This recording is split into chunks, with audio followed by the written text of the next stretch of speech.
सुबह सुबह एक ईमेल रिसीव हुई कि आपका जो चैनल है वो इंडिया में बैन कर दिया गया। जब इंडिया ने हमारे चैनल बंद किए तो हमारी तमाम तर काविशों के ऊपर पानी फिर गया। पॉलिटिकल सूरत हाल को देखते हुए, वहाँ की मुल्क के जो हालात हैं उनको मद्देनज़र रखते हुए आपका चैनल जो है वो इंडिया में बैन कर दिया गया था। मुझे तो पहले समझ नहीं आई हुआ क्या है। मैंने फिर दाएं बाएं दोस्तों को फ़ोन घुमाए तो पता चला कि किसी और का चैनल फ़िलहाल बंद नहीं हुआ, सिर्फ मेरा चैनल जो है वो पाकिस्तान में बैन। हमें बैन करने से क्या हुआ? जिन्होंने देखना है वो तो VPN लगा के भी देख रहे हैं। ठीक है, आप यकीन करें, लोग हमारी वीडियो के नीचे आके कमेंट कर रहे हैं कि मैं VPN के थ्रू आया हूँ आपको ये इन्फॉर्म करने के लिए कि आपका चैनल इंडिया में बैन कर। हमारे चैनल से डर गए हैं आप, हमारे चैनलों से ही डर गए हैं कि आपने हमारे चैनल बैन कर दिया इंडिया के अंदर। देखें, जो लोग हमें प्यार करते हैं वो अभी भी हमें देखने आते हैं। पाकिस्तान ने भी ज़ाहिर है चूड़ियाँ तो पहनी नहीं हुई, हमने भी जवाबी कार्रवाई की है। तो सिंदूर ला के आए सी। हमने जो है फिर हमने भी तो सबसे पहले चैनल मेरा ही बैन हुआ था जब इंडिया की जानिब से ये कार्रवाई की गई। पहले दिन पाकिस्तान के 16 यूट्यूब चैनल बैन किए गए जिसमें मेरा नाम था। पाकिस्तान के जो नामवर आप कह लें कि हमारे जो प्लेयर्स थे, शुएब अख्तर की बात करें, शाहिद अफरीदी की बात करें, फिर पाकिस्तान के मेन स्ट्रीम मीडिया के चैनल जो है वो बंद कर दिए गए। मुझे तो पहले यकीन ही नहीं आया कि ये हुआ क्या है, वजह क्या बनी है ना। सुबह सुबह एक ईमेल रिसीव हुई कि आपका जो चैनल है वो इंडिया में बैन कर दिया गया है।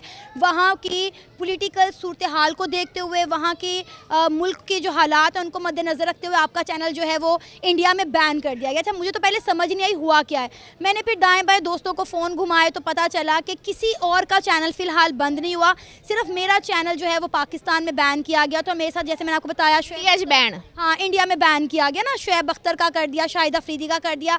फिर एक दिन गुजरा, 2 दिन गुजरा, 3 दिन गुजरे, हमने देखे कि जितने पाकिस्तानी चैनल इंडिया के अंदर चलते थे वो आहिस्ता आहिस्ता तमाम के तमाम बैन कर दिए गए। क्यों बैन किए? को समझ आई गेम? समझ ही नहीं आई ना। देखें, जब आप कहते हैं कि हम एक आज़ाद रियासत हैं, यहाँ पे फ्रीडम ऑफ स्पीच है, फिर आप किसी की फ्रीडम ऑफ स्पीच को कैसे बंद कर सकते हैं? मुझे बड़ा अफसोस हुआ। देखिए, मैं 2019 से अपने चैनल को रन कर रही थी और 2019 से मैं एक काविश में लगी हुई थी कि दोनों मुल्कों के जो लोग हैं एक दूसरे को समझें, नफ़रतें कम हो, मोहब्बतें परवान चढ़ें। हालांकि 2019 में वो पहली लड़की जिसने लिबर्टी मार्केट में खड़े होकर इंडिया का नाम लिया था, तो लोग कहते थे कि भाई आप यहाँ पे इंडिया का जिक्र कैसे कर सकती हैं। इंडिया के लोगों को लगता था कि पाकिस्तान के लोग दहशतगर्द हैं, नैरो माइंडेड हैं।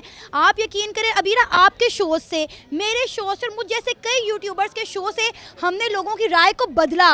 एक पॉजिटिविटी जो है वो क्रिएट हो रही थी। आप देखें कि इंडिया के लोग पाकिस्तान के लोगों को, पाकिस्तान के लोग इंडिया के लोगों को प्यार करने लग गए ना, लोगों की सोच बदलना शुरू हो गई। लेकिन मुझे लगा कि जब इंडिया ने हमारे चैनल बंद किए तो हमारी तमाम तर काविशों के ऊपर पानी फिर गया। इंडिया ने हमारी तमाम मेहनतें, तो की नज़र आई पॉजिटिविटी? कोई नज़र आई? बैन हो गए? नहीं आई ना। अब मुझे बताएं, हमें बैन करने से क्या हुआ? जिन्होंने देखना है वो तो VPN लगा के भी देख रहे हैं। ठीक है, आप यकीन करें, लोग हमारी वीडियो के नीचे आके कमेंट कर रहे हैं कि मैं VPN के थ्रू आया हूँ आपको ये इन्फॉर्म करने के लिए कि आपका चैनल इंडिया में बैन कर दिया गया है। जिन्होंने देखना है वो तो VPN के ज़रिए भी देख रहे हैं। आप बताएं, हमने तो इंडिया के चैनल बैन नहीं किए। अब आप देखें कि फवाद खान की मूवी थी वो इन्होंने बैन कर दी। अब इस तरह की हरकतें, आप इंटरटेनमेंट, आपने स्पोर्ट्स चैनल बैन कर दिए यार, उनका क्या कसूर था? होना चाहते कि असं जड़ियाँ कहानियां सुना रहे ना उधर दे एंकर मीडिया ओही चलन जेड़े मोदी ने स्क्रिप्ट दिता वा, होर असली खबर उन्हां तक पहुंचे ना किसी तरीके ना। नहीं, देखें, जब आपका मीडिया आज़ाद है, हमने आपके चैनल बंद नहीं किए, तो आपने हमारे चैनल क्यों कर ब्लॉक किए? आप इतनी हमारे चैनल से डर गए हैं, आप हमारे चैनलों से ही डर गए हैं कि आपने हमारे चैनल बैन कर दिया इंडिया के अंदर।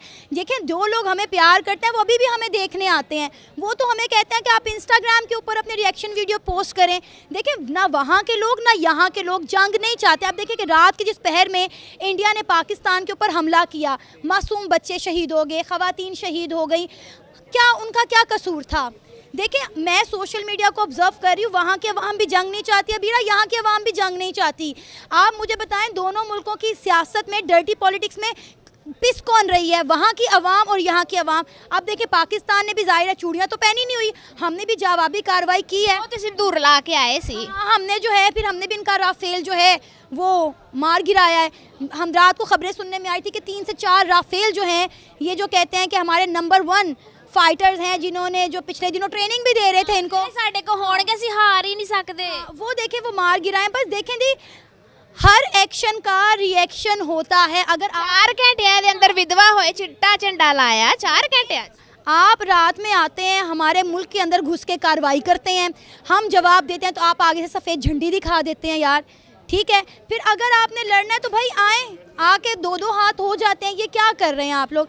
मेरा ख्याल है ये तमाम जो है ना इनकी मिली भगत है। ये सब लोग जो है ये बस आवाम को दिखाने के लिए सारा तमाशा कर रहे हैं, सिर्फ आवाम को परेशान किया हुआ है। आप देखें कि सारी रात पाकिस्तान और इंडिया की आवाम नहीं सोई है। मैं सुबह सो के उठी तो मेरे बेटे ने मुझे बताया कि मम्मा आपको पता है इंडिया ने रात पाकिस्तान पर हमला कर दिया।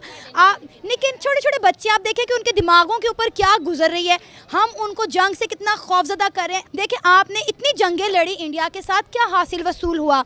आपने 1947 में 2 कौमी नज़रिए की बुनियाद पर पाकिस्तान अलग कर लिया ना, इस्लामी जमहूरिया पाकिस्तान बनाया।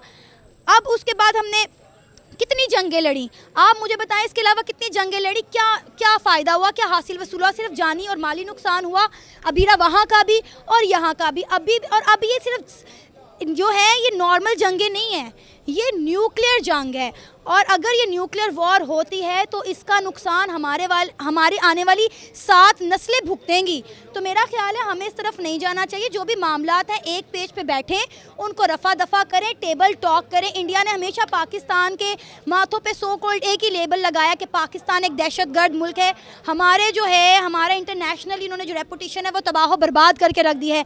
लेकिन अब इंडिया क्या करे, इंडिया को खुद नजर आपने दहशतगर्दी की। हुण देखो पहलगाम से जो होया 4 दहशतगर्द आए गिनती 4 नहीं फड़ेगे अपने इलाके दे। अबीरा आपको अगर याद हो तो इंडिया ने 2 दिन बाद ही उन दहशतगर्दों में से 2 को जो है शनाख्त कर लिया था, जो कि जम्मू कश्मीर के लोकल दहशतगर्द थे, और इंडिया की आर्मी ने उनके घरों को डिमोलिश कर दिया था। जब दहशतगर्द इनके अपने इलाके के अंदर से मिल गए हैं, फिर पाकिस्तान के ऊपर ये क्यों मलबा डाल रहे हैं? बहाना वोट नहीं कैश करने, वोट हुण लेने नहीं। बस मैं चाहूँगी कि मोदी सरकार अकल के नाखून ले, ये इस तरह के जो है कार्रवाइयाँ करने से बाज आ जाए। इससे कोई हासिल वसूल नहीं होने वाला। अब आप देखें उन घरों में तो सफ़े मातम बिछ गया ना जिनके मासूम बच्चे शहीद हो गए, जिनकी ख़वातीन। आप देखें जंग में तो औरतों और बच्चों की माफ़ी है, ठीक है, जंग में तो आप कहते हैं बुजुर्ग औरतों बच्चों को कुछ ना करो, आप यहाँ पे क्या कर रहे हैं? बड़ा अफसोस हुआ। सोशल मीडिया पे दिल दहला देने वाली वीडियोस जो हैं वो सामने आ रही हैं, और देखकर जानकर बड़ा जो है वो दुख और तकलीफ़ हो रहा है कि यार नहीं होना चाहिए। इन मामलात को यहीं पर ही रोक लें। जो आपने करना था कर लिया, जो हमने करना था हमने उसका जवाब दे दिया। लेकिन अब वही बात है कि अगर आप बॉर्डर पर आके हमसे बदतमीज़ी करेंगे, मार कुटाई करेंगे, तो हमारी आर्मी चुप नहीं बैठेगी। ये तो है, लेकिन मैं ये समझदी हाँ उत्थे इन्ने एजुकेटेड लोग आ ते प्राइम मिनिस्टर चाह ला क्यों रखिया वा? और ही पढ़िया लिखिया मिले उन्होंने। मेरा ख्याल है इंडिया ने सुबह सफ़ेद झंडी दिखा दी है। उन्होंने कहा है कि बस हम पीस कायम करना चाहते हैं। तो मेरा ख्याल है पहले आपको ये हमला करना ही नहीं चाहिए था, अगर आप इतना अमन का प्रचार करते हैं तो। खैर कोई बात नहीं, देर आए दुरुस्त आए, अभी भी वक्त है कि टेबल टॉक करें। आप देखिए पहलगाम में जो दहशतगर्दी का वाक़या हुआ उसका दुख पाकिस्तानियों को भी है, हमें भी तकलीफ़ है। लोग वहाँ पे मरे या यहाँ पे मरे, मर तो इंसान रहे ना। और एज़ आ मुस्लिम, एज़ आ ह्यूमन बीइंग हमें भी तकलीफ़ थी। पहलगाम अटैक के ऊपर हमने भी वीडियो की थी, हमने भी ज़ाहिर अफसोस किया था। लेकिन इसका ये मतलब नहीं है कि आप हम पे हमले शुरू कर दें। यार तुसी ते जानदे काफ़ी साल तो एक कंटेंट कर रहे हो। मोदी की उम्र की हो गई है? मेरा ख्याल है कोई 60-70 हो गई होएगी। उतरे की उम्र क्यों नहीं घटती? पता नहीं, ये तो अल्लाह ही जाने। लेकिन मैनू जमा ही उन्हों की सोच नहीं पसंद। तरक्की भावें जिन्नी यार उस मैं कहती प्राइम मिनिस्टर का की फायदा? तुसी मुल्क चंद तक लै गए, मैं मान लिया, उस मुल्क नूं तुसी तबाह भी कर रहे हो, फायदा फिर चंद तक जान दा नहीं। शायद इंडिया दिखाना चाह रहा है कि इंडिया में अगर कोई दहशतगर्दी करेगा तो हम जो है उसको छोड़ेंगे नहीं। लेकिन बात यह है कि पहले साबित तो करें कि दहशतगर्दी पाकिस्तान